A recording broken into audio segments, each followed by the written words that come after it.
Olá, galera do canal Ciência Ensinando Biologia, tudo bem com vocês? Bom, a gente vai iniciar mais uma aula aqui, a gente vai ver carboidratos e vamos nessa. Bom, existem, vários tipos de carboidrato. Existem os monossacarídeos, que são açúcares simples, e a partir da união desses monossacarídeos vão ser formados outros carboidratos, tá ok? Do tipo oligosacarídeo, tá? Os oligosacarídeos são carboidratos formados pela união, tá, de 2 a 10 moléculas de monossacarídeo. Tá? Então, os monossacarídeos são as formas de carboidratos mais simples, ou seja, não há carboidrato mais simples do que os monossacarídeos. E a união dos monossacarídeos, se for de 2 moléculas a 10 moléculas, vai formar os oligosacarídeos. E eu vou destacar aqui nessa aula os disacarídeos, que são formados por 2 moléculas de monossacarídeo. E por último, os polissacarídeos, que são formados por muitas moléculas, mais de 10 moléculas de carboidrato. Pode ser que vocês me peguem falando de açúcares. E quando eu falo de açúcares, eu estou dizendo que é carboidrato, tá ok? Não é o açúcar aí que a gente usa para adoçar o café, para fazer bolo, enfim. Inclusive, esse açúcar é um carboidrato, né? Ele vai ser tipo disacarídeo. Eu vou depois explicar por quê. Mas quando eu falar de açúcar, eu não estou falando só de um tipo de açúcar. Estou falando dos carboidratos em geral, tá ok? Os carboidratos também são conhecidos como glicídio. Vamos lá. Bom, os monossacarídeos, eles podem ser classificados em trioses, tetroses, pentoses e hexoses. Esses nomes se dão pela presença na fórmula desse carboidrato, a quantidade de carbono que existe é que vai formar esses nomes aqui, ó. A palavra tri é de 3. Então, na fórmula desse monossacarídeo, quantos carbonos vão ter? 3 carbonos. Tetroses de tetra, 4 carbonos. Pentoses, 5 carbonos. E hexoses, 6 carbonos. Ok? A gente vai ver apenas 2 aqui, 2 tipos de monossacarídeos, são as pentoses e as hexoses. Bom, as pentoses mais importantes, não é? Inclusive muito importantes para todos os seres vivos, são a ribose e a desoxirribose.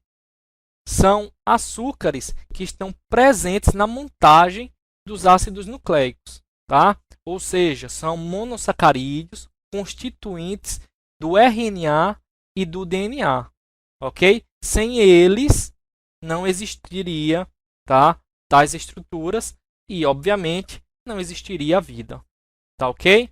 Então, ribose e desoxirribose são monossacarídeos que contém na sua fórmula 5 carbonos e são constituintes dos ácidos nucleicos.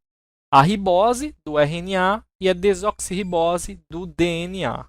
As hexoses são monossacarídeos formados por uma molécula que contém 6 carbonos em suas estruturas. Tá ok? Em sua estrutura, nesse caso. Bom, aí tem aqui, que eu destaquei, a glicose, a frutose e a galactose. Tá? Essas três aqui, esses 3 monossacarídeos, têm função energética. Tá ok?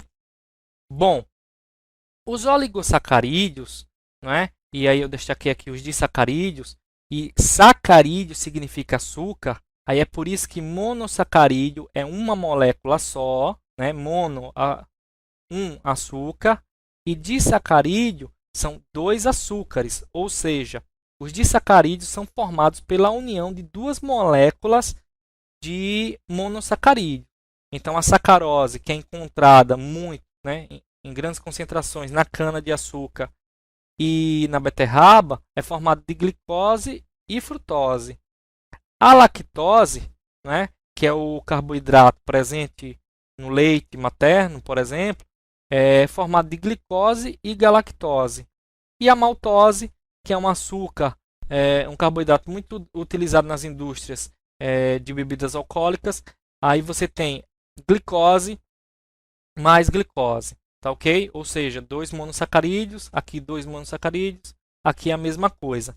O papel desses disacarídeos aqui também, né, a importância deles é que eles são de grande função energética. Bom, os polissacarídeos, tá, que eu deixei aqui 4, o amido, o glicogênio, celulose e quitina. Amido e glicogênio funcionam como reserva energética, tá ok? O amido ele fica guardado numa estrutura chamada amiloplásticos nas plantas, tá? E serve como reserva de energia para as plantas. Similar ao amido, só que acontecendo, né, ocorrendo nos animais, o glicogênio, tá, é também uma fonte de reserva de energia, só que ocorre nos animais, tá? A celulose e a quitina não vão ter função energética. A função delas é estrutural. A celulose, ela forra, não é, a célula vegetal. Ou seja, quando você tem ali a membrana plasmática, acima dela ou por fora dela, né, da membrana, você tem a parede celular. A parede celular, tá, dos vegetais é formada de um carboidrato do tipo polissacarídeo chamado celulose.